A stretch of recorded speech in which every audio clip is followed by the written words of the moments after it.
All right, so this is my side of the story. If you ask my fiance, she'll tell you a totally different story, but I first saw her when I was at school at Georgia Tech. I saw her walking down out of this actually the same dorm I was in, and she took my breath away. I was like, who is that? And she walked up to me, she smiled, I smiled back at her, and she just kept walking, and I saw her maybe 2 times after that. I never had the guts to say, hi, how are you doing? Who are you? Marry me or anything like that. So later on, I saw her at my church actually. And I finally got the guts to actually come up to her this time. And I was doing an event at the time called Destinations, and I kept inviting her out to the event. Of course, she never came. I didn't think she cared at all about me, but so years went by. Again, I still haven't had the courage to ask her out or anything like that. So I went onto her Facebook page. Somehow we became friends. I have no idea when that happened.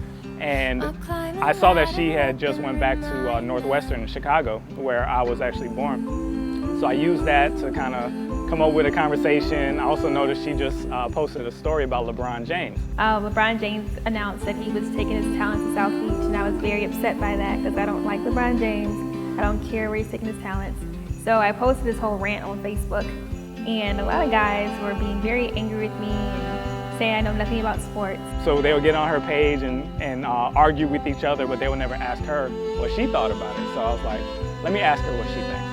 So I asked her, she responded. I politely responded, but then sent him a private message because I did like him, and just kind of continued the conversation over Facebook for a while until he finally asked me for my phone number, and then he finally asked me on a date. We met up, we watched the movie, we started talking, and the rest is history. We have never really been apart since then. Every day I've seen her since then. I love to see you smile.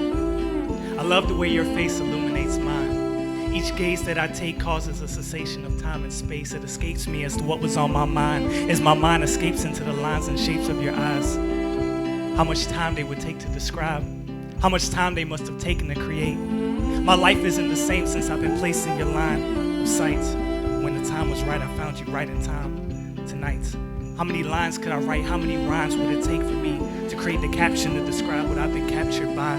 You've captivated my captive eyes, and I'll choose to look inside and notice that the kind ways provide the weight behind your skin, the beauty under your skin. The love you have for your creator has created a masterpiece within. Your smile is just a glimpse. I give you all of my heart. I give you my all in front of all of our family and friends.